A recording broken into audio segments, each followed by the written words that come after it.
Diawali dari seorang wanita yang memaksa untuk difoto untuk membuktikan bahwa kamera yang digunakan dapat membunuh. Seorang siswa bernama Dan menghadap profesor. Dia meminta profesor itu untuk menjadi guru pembimbingnya. Awalnya profesor itu menolak hingga dengan berbagai pertimbangan dia membuat janji temu. Nam adalah satu-satunya teman wanitanya dan banyak sekali orang yang menyangka mereka berdua pacaran. Dengan botol minuman di tangannya, seseorang melangkah ke arah Dan. Rupanya mereka berdua adalah sahabat baik Dan berfoto di antara kedua sahabatnya yang sudah berwisuda, juga bertekad untuk menyusul mereka ke New York. Asisten profesor menyambut kedatangan Dan. Hanya orang-orang terpilih yang bisa masuk ke rumah profesor. Hal yang dilihat Dan pertama kali adalah lukisan mata. Itu adalah proyek kelulusan dari sang profesor. Sebagai bahan pertimbangan, Dan memperlihatkan karya-karyanya, tapi profesor itu meminta Dan menggunakan kameranya dan diberi tugas memotret orang sebanyak 7 orang selama 14 hari dengan imbalan biaya siswa ke New York. Objek pertama Dan adalah seorang atlet yang cacat. Anehnya dari lensa dia melihat seorang wanita yang berdiri.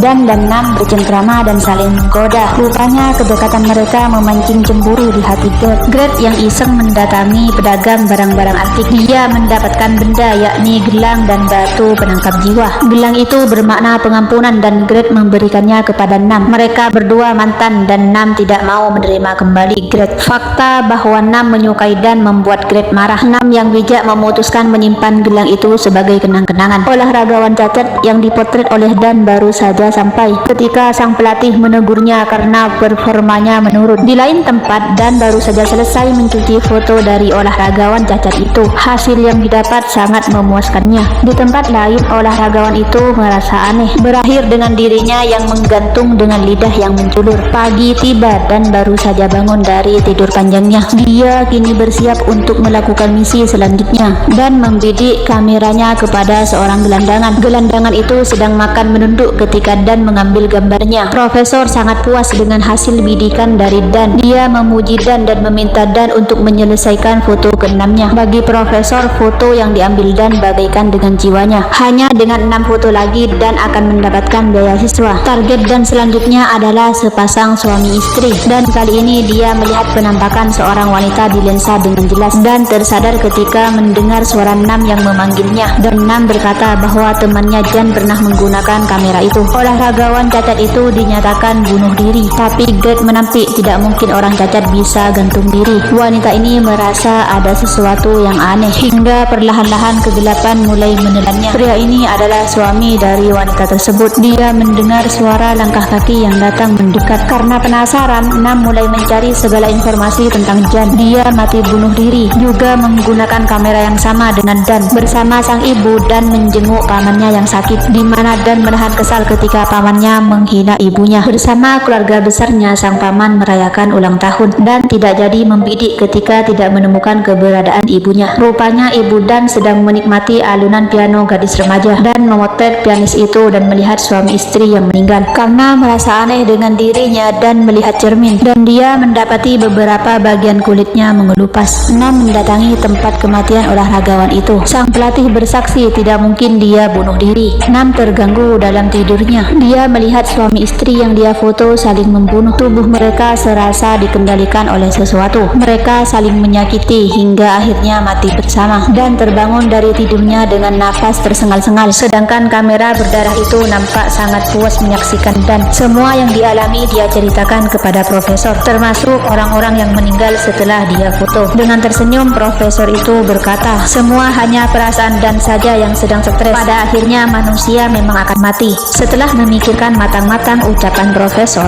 dia membenarkan ucapan itu dan akan kembali melakukan tugasnya. Begitu mempelajari keanehan yang dialami oleh Jan, Nam mendatangi Dan memintanya untuk segera berhenti. Nam menjadi sangat kecewa karena Dan malah membentaknya. Sifat Dan yang biasanya lembut tentu saja membuat Nam terkejut. Kondisi Jan yang biasanya aktif dan penuh semangat tiba-tiba memburuk dan dia terobsesi dengan kamera itu. Sebuah bayangan gelap tiba-tiba menerkam Jan, membawanya jatuh hingga ke lantai bawah. Sedang kamera itu bagai pengintai bersama Gret dan memperhatikan 3 orang yang sukses. Perasaan iri membuat Dan menargetkan mereka untuk segera mati. Nam meminta Gret untuk segera menjemputnya. Mereka hendak mencegah Dan agar tidak berbuat hal gila lagi. Gret jujur saja bersangsi akan ucapan Nam. Semuanya hanya kebetulan, tidak mungkin kamera bisa membunuh orang. Nam mencari segala hal artikel tentang iblis hingga dia berhenti ketika mendengar Dan sedang mencuci foto. Ketika sedang menyaksikan pemotretan itu, ternyata Dan berhasil memotret ketiga orang tersebut.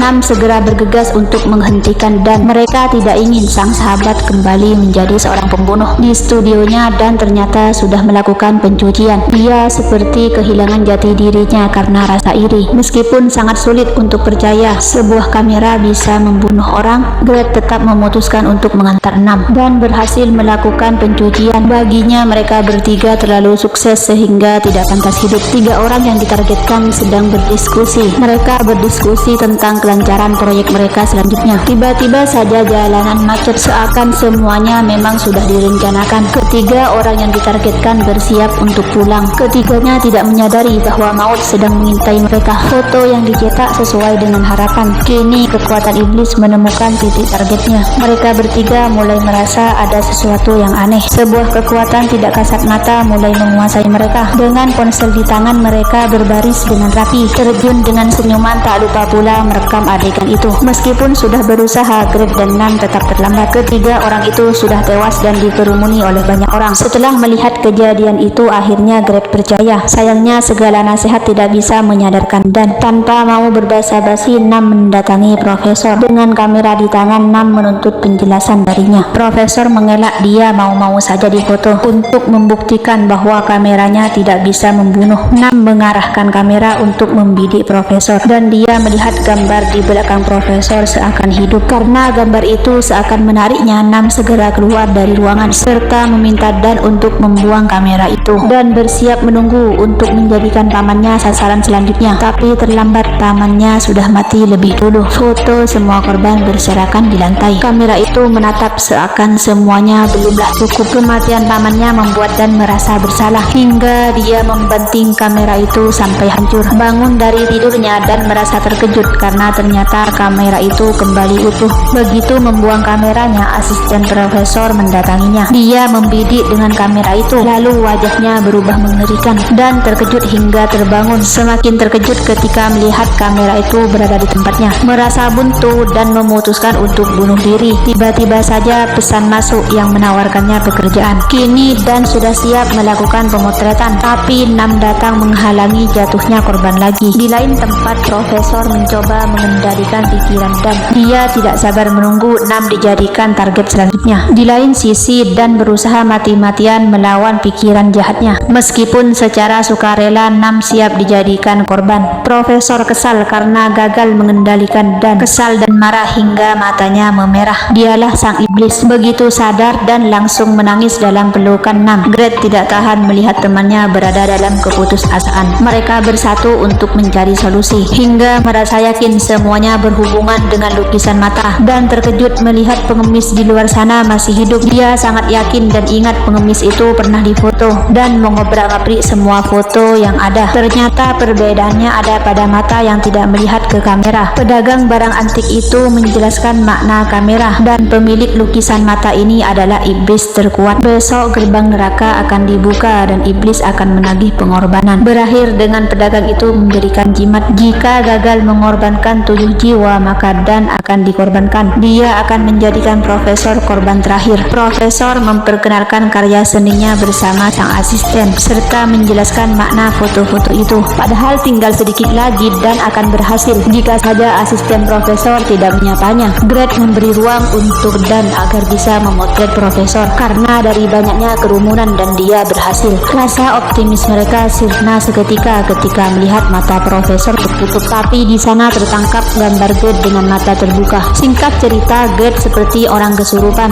Dia kembali normal ketika Dan memakaikan gelang pelindungnya. Untuk melindungi temannya, Greg berniat untuk mengorbankan diri. Dia bersiap menekan tombol untuk memfoto dirinya, tapi Profesor datang untuk menghalangi. Kesempatan itu digunakan oleh Dan untuk membidik bayangan Profesor di cermin. Mata keduanya menyala merah, sedangkan lukisan mata berubah menjadi pusaran. Ketiganya berhenti untuk berlari karena orang-orang yang terbunuh menjadi hantu. Para hantu itu terus mengejar ketiganya untuk membunuh mereka, sedangkan pintu gerbang neraka terbuka sebentar lagi. Pintu tidak bisa untuk dibuka dibuka. Mereka segera bersembunyi ketika mendengar suara langkah kaki. Jalan Dan untuk mencuci foto profesor tidaklah mudah karena semua hantu itu terus mengejarnya. Di tempat lain, asisten profesor menemukan keberadaan grade 6. Mereka berdua menahan pintu agar tidak terbuka. Tentu saja mereka tidak akan berhasil karena kini wanita itu sudah menjadi iblis. Keadaan sama buruknya dengan kondisi Dan. Dia harus berjuang keras untuk menyelamatkan diri dari para hantu itu. Meskipun berhasil menyelamatkan nyawanya, gelang pelindung grade terlepas hingga hilang kendali dan mencoba membunuh Nam. Selain tegang, Dan juga merasa ketakutan. Dia hidangan lezat bagi hantu-hantu kelaparan. Batu pelindung milik grade bereaksi. Batu itu menyerap semua kekuatan gelap yang ada.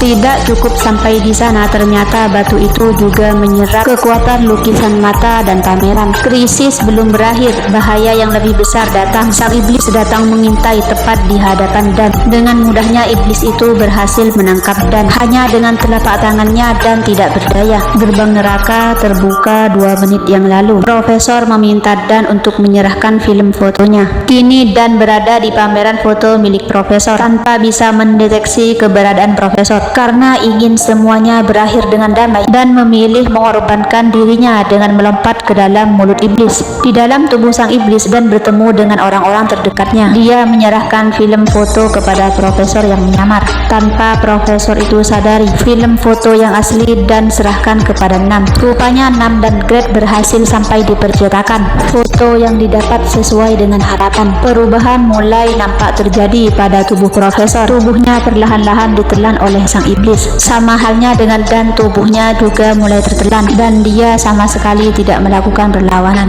Lukisan mata terus berderak hingga akhirnya menyusut, mengeluarkan Dan dari dalam lukisan. Mereka berdua menemukan Dan terkapar di lantai. Detak jantungnya berhenti hingga Nam menangis.